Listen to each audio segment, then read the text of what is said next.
Cristo, nacido de una virgen, una vida perfecta, muere en una cruz en el Calvario, ¿verdad? Una muerte sustituta, resucitado al tercer día. Esa verdad, ¿verdad? Ese es el poder de Dios para la salvación. Amén. ¿Verdad? Amén. Ese es el mensaje, las buenas noticias. Sí, son las buenas noticias. Por eso dice que es el poder de Dios para salvación para el que cree. Porque es una proclamación, es una noticia que tiene que ser recibida, ¿verdad? Y lo recibimos a través del instrumento de la fe.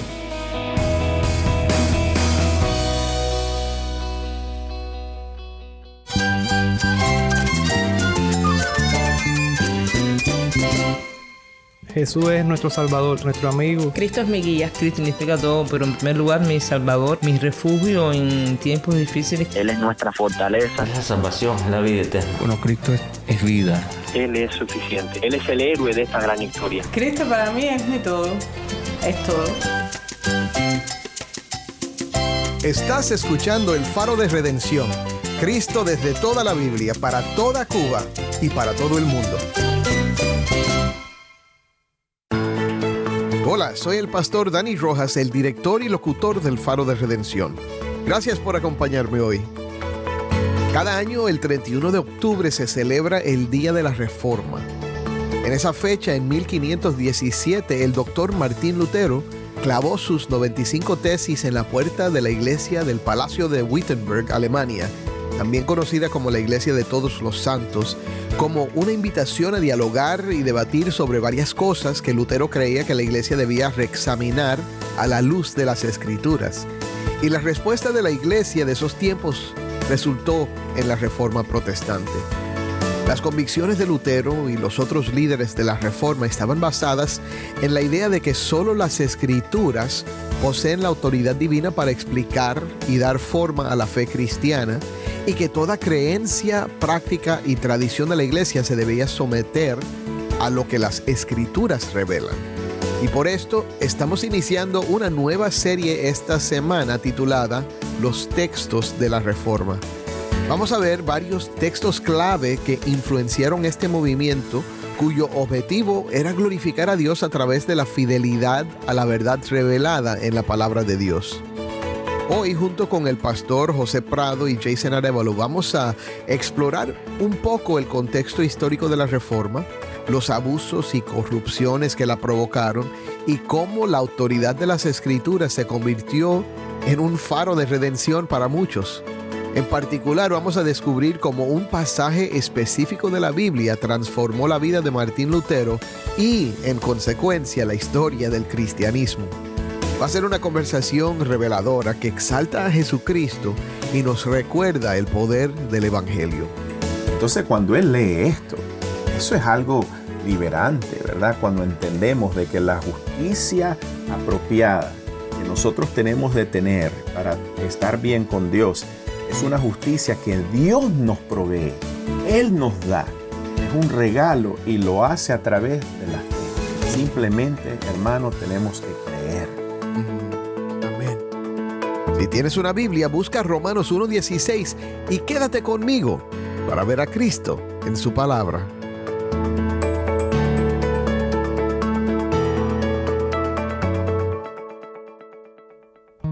Vamos primero a nuestro segmento de preguntas y respuestas. Cada lunes contestamos una pregunta que recibimos de nuestra audiencia y hoy respondemos a una pregunta interesante que hizo nuestro hermano Noel Vienes Pedraza sobre Lucas 2:52, donde se nos dice que Jesús crecía en gracia para con Dios y los hombres. Noé escribe: si la gracia es el favor no merecido de Dios hacia el hombre, ¿cómo es posible que Jesús, siendo Dios, creciera en gracia?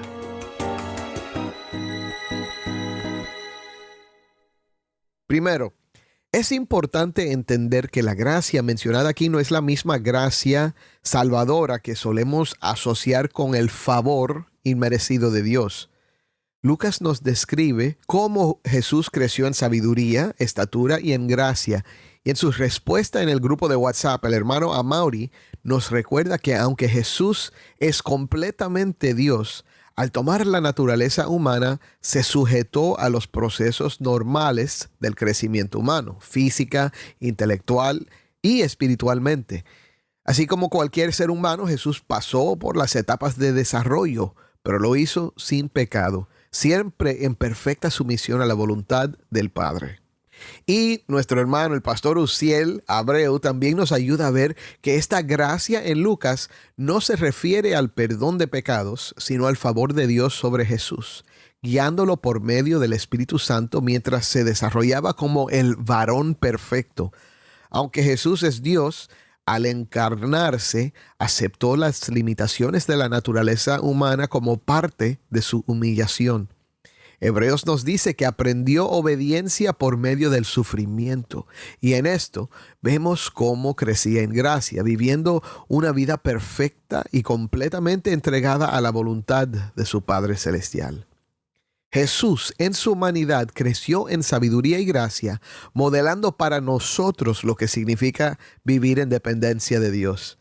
Y es un recordatorio de que como creyentes también estamos llamados a crecer cada día en la gracia de Dios, siendo transformados a la imagen de nuestro Señor Jesucristo. Espero que esta respuesta te haya sido de bendición. El lunes que viene vamos a contestar otras preguntas, así que si tienes algo que quieres saber acerca de la Biblia, la teología o la vida cristiana, puedes enviar tu pregunta por Instagram, Facebook o nuestros canales de Telegram y WhatsApp. Y también por WhatsApp al número 1-909-237-8762. De nuevo, 1-909-237-8762. Y graba esa pregunta para poder oírla en tu voz.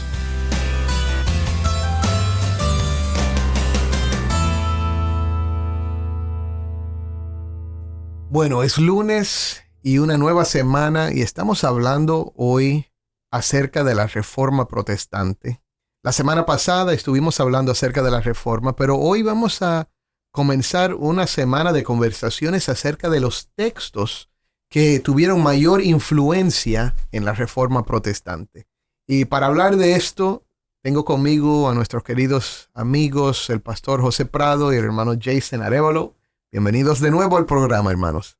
Amén, hermanos. Un gozo estar con ustedes nuevamente y un gozo poder hablar sobre estos temas, ¿verdad? Tan lindos de la iglesia. Muy importante. Sí. Saludos y bendiciones a todos. Gracias, Jason. Pues, otra vez, estamos celebrando la Reforma Protestante. Y antes de entrar en el tema, yo quiero decir algo que creo que es muy importante que escuchemos, porque yo sé que algunos de los que escuchan son católicos. Y hoy quiero que sepan que nuestro propósito, nuestro objetivo no es glorificar la separación que se dio a cabo como resultado de la protesta de Martín Lutero y otros hombres durante el siglo XVI, sino exaltar a Jesucristo. Esa es nuestra meta siempre. Exaltamos a Cristo a través de su palabra, y ese es el tema del Faro de Redención y es el deseo de mi corazón, y yo sé que es lo mismo para nuestros hermanos. Así que hoy nos vamos a reunir alrededor de la palabra de Dios. Amén. Y de hecho eso fue una de las cosas que se resaltó mucho en la Reforma Protestante. Sola Escritura es la autoridad de las Escrituras para determinar lo que es la fe y lo que es la práctica de la iglesia cristiana. Y otra vez vamos a estar hablando acerca de eso esta semana, pero con énfasis en los textos en particular que tuvieron impacto en la Reforma. Ahora, antes de entrar en eso, vamos a brevemente, en 2 minutos, mencionar cuál era el contexto histórico de la Reforma Protestante. ¿Qué pasó? Bueno, en ese tiempo hubieron muchos abusos y corrupciones en la iglesia. Y, por ejemplo, para describir algunos de esos abusos, hubo simonía, que significa la venta de cargos y puestos en la iglesia. Hubo nepotismo, que es la asignación de cargos en la iglesia a miembros de la propia familia. Uh-huh. Hubo absentismo, que es la práctica de los obispos de nunca visitar sus diócesis Y hubo pluralismo.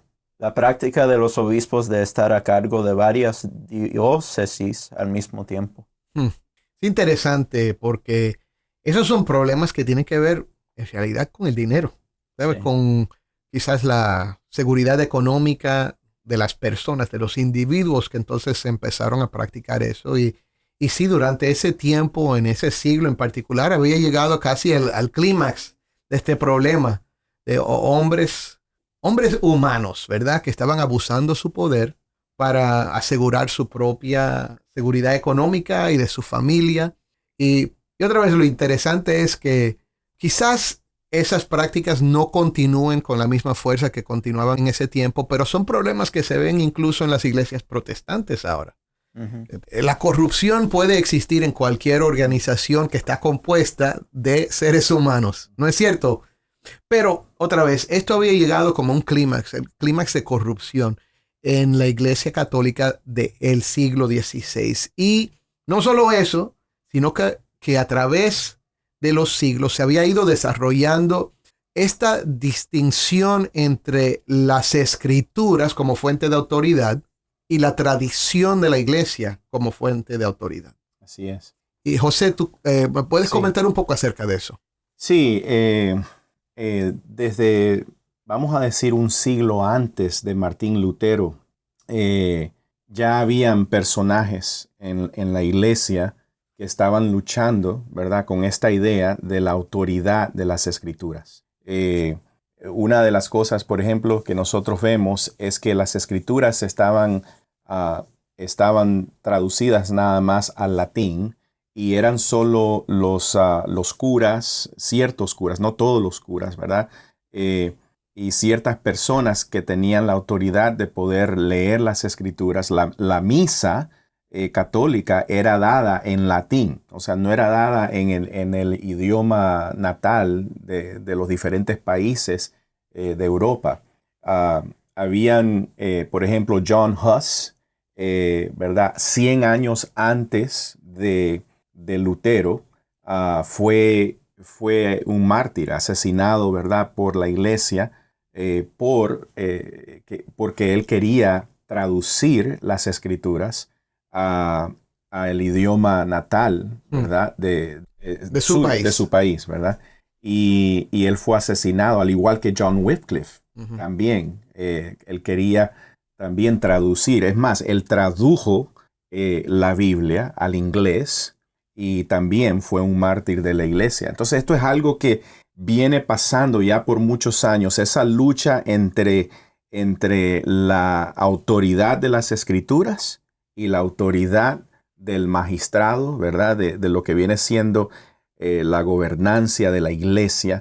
¿Cuál de los dos tiene esa autoridad? Y nosotros como protestantes hoy en día, ¿verdad? Deberíamos, aunque yo sé, como tú dijiste, hay muchos errores y corrupción aún en la iglesia protestante, sí, pero como protestantes deberíamos nosotros, ¿verdad?, tener las escrituras como nuestra autoridad, ¿verdad? No pastores, no apóstoles, no otras personas, ¿verdad?, sino que la Biblia es la autoridad de la iglesia. Amén, amén. Y eso lo mantenemos.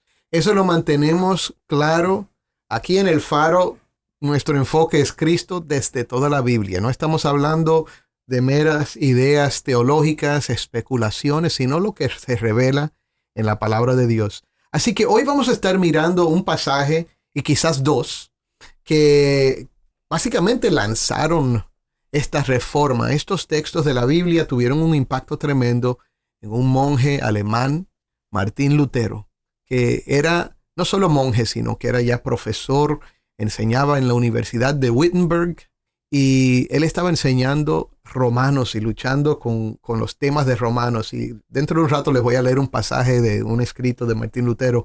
Pero el texto que le impactó mayormente al principio fue Romanos capítulo 1, versículos 16 y 17. Y primero vamos a leerlo y vamos a hablar un poquito acerca de qué significa este pasaje.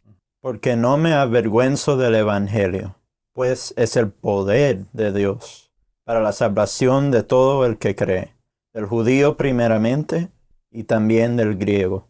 Porque en el Evangelio la justicia de Dios se revela por fe y para fe, como está escrito, mas el justo por la fe vivirá. Amén. Amén. Entonces, vamos a hablar de este pasaje. Comencemos aclarando la terminología. ¿Qué significa evangelio? Hemos hablado mucho acerca de esto en el Faro, pero creo que es importante comenzar ahí.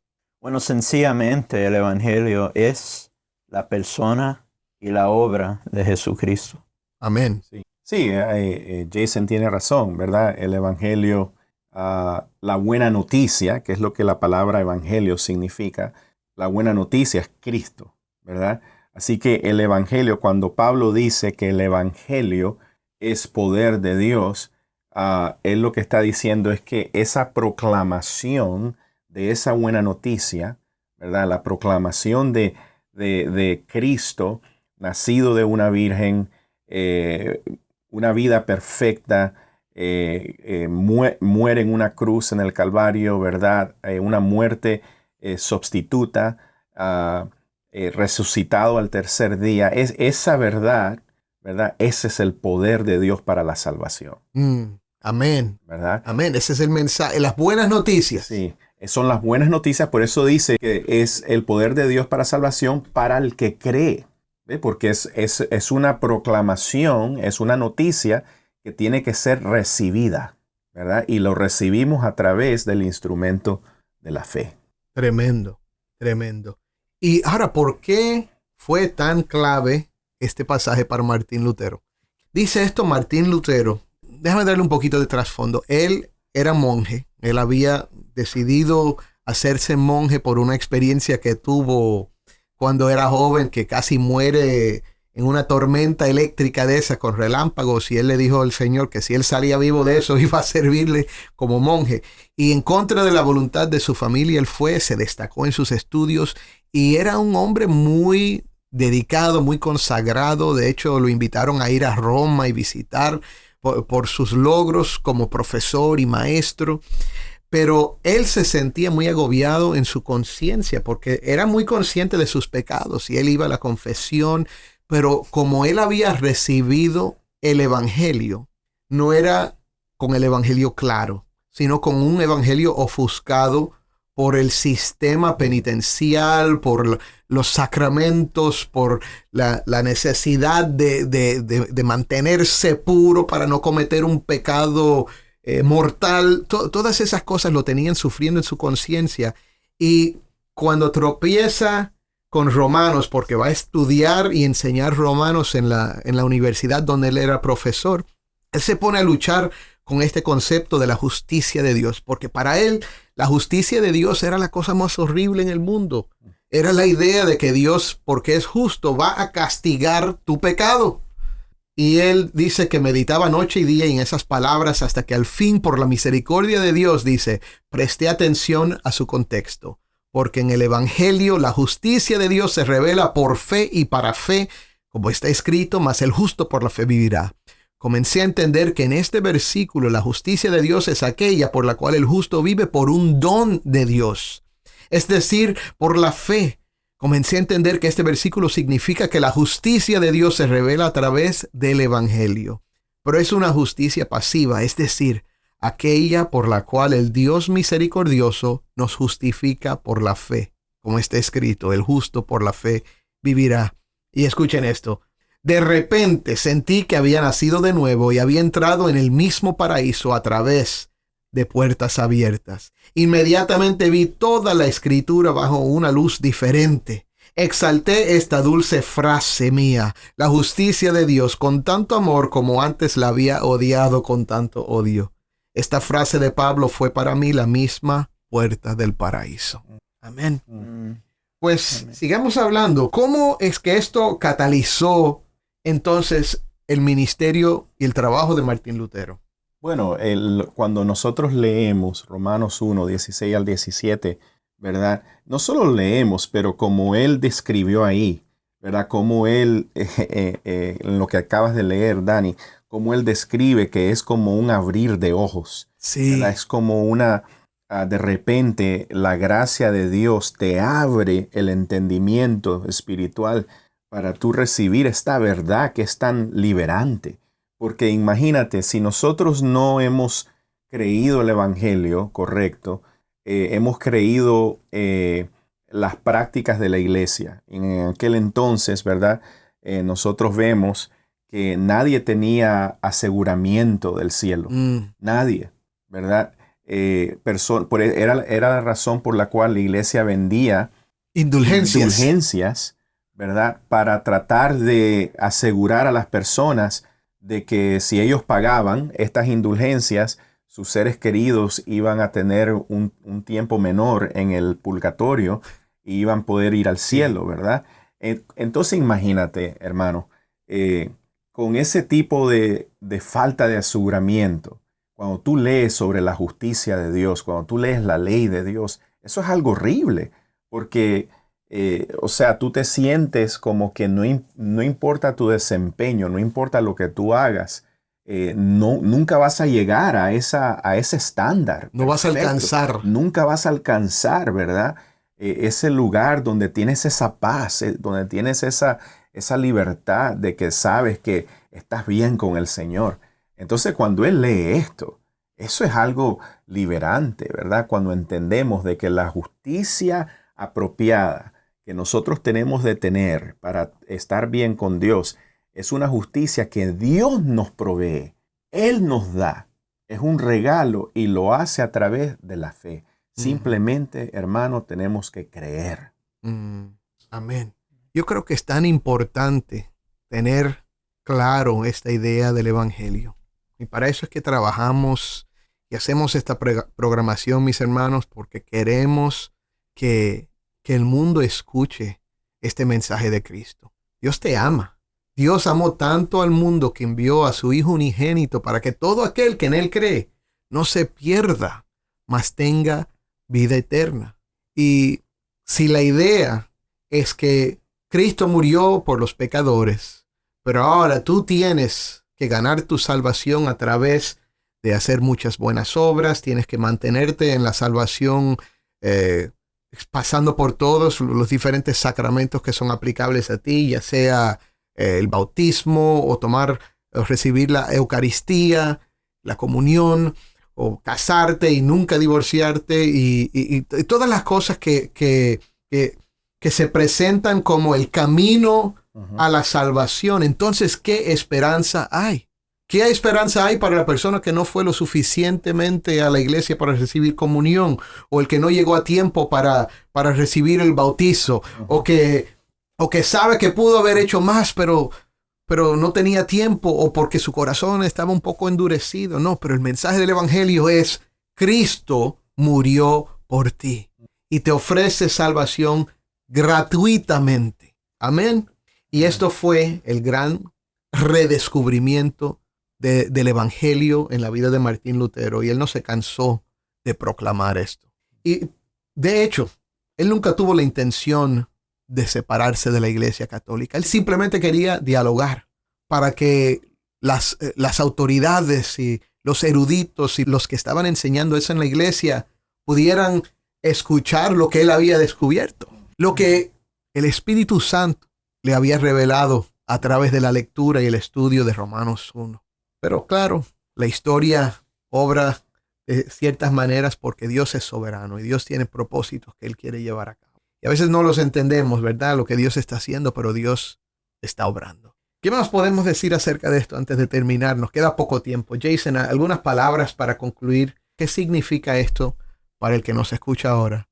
Esta idea de que el Evangelio es el poder de Dios para la salvación y que el justo por la fe vivirá. Bueno, lo que esto significa es que podemos encontrar en Cristo verdadero descanso. Verdadero descanso. Es decir, cuando tú vas a acostar en la cama por la noche, tú puedes descansar de verdad sabiendo que tu lugar está fijo en los cielos por la fe en Jesucristo. Amén. Hay un lugar para ti. José, ¿algo más? Bueno, para mí, Dani, hay varias cosas. Uno es lo lindo que es el Señor en abrir nuestro entendimiento para entender que su justicia, ¿verdad?, viene a través de la persona y la obra de su Hijo amado Jesús. Y de que nosotros podemos obtener esa justicia a través de la fe, de nuestra creencia en Él. Como habíamos dicho, ¿verdad? Tú habías dicho de Martín Lutero y su historial y cómo él era un monje, ¿verdad? Estaba enseñando en la universidad en Alemania, y un hombre instruido, un hombre que amaba a Dios, un hombre, ¿verdad? Y más sin embargo estaba ciego a la verdad del Evangelio, ¿verdad? Yo siempre me impacto de corazón, o sea, me siento así como hasta ganas de llorar me dan de ver de que yo conozco ese Evangelio. Porque ese es un milagro de Dios. Es un milagro. Es un milagro que mis ojos han sido abiertos a esa verdad. Mi hermano, escucha el Evangelio. Este predicador te lo dice. Cristo murió por ti. Derramó su sangre para limpiarte de todo pecado. Murió en esa cruz llevando tu pecado, tu condenación, y canceló la deuda. Y ahora resucitó para darte la esperanza de una resurrección también. En Cristo tú puedes tener perdón para tus pecados y la promesa de vida eterna en el cielo juntamente con Él. Es un regalo. ¿Cómo se recibe un regalo? Aceptándolo. Es por la fe. Cree en el Señor Jesucristo y serás salvo. Nunca más serás igual si vienes a Él hoy. Créelo. Amén. Soy el pastor Dani Rojas y esto es el Faro de Redención.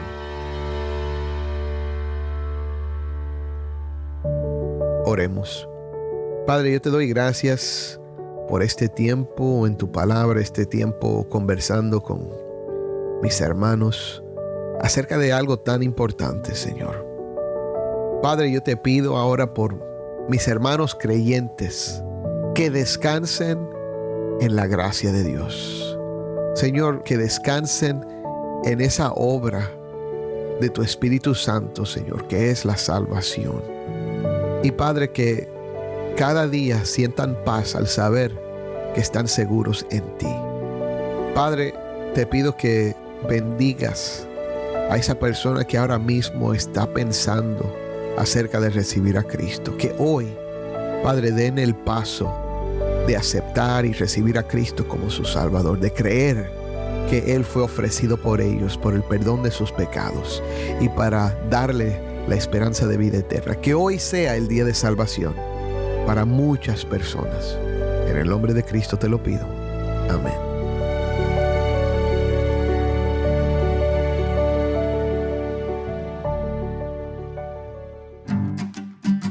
Estamos muy agradecidos por las emisoras que transmiten el Faro en Cuba y en otros países en el mundo. Si tú nos sintonizas por la radio fuera de Cuba, haznos saber en qué emisora nos escuchas y a qué hora se sintoniza donde nos escuchas. Nuestro correo electrónico es ministerio@elfaroderedencion.org. Nuevamente, nuestro correo electrónico ministerio@elfaroderedencion.org.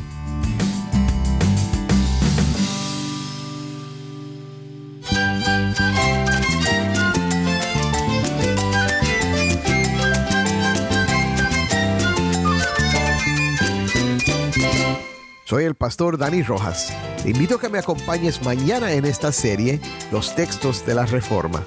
El Faro de Redención. Cristo desde toda la Biblia para toda Cuba y para todo el mundo.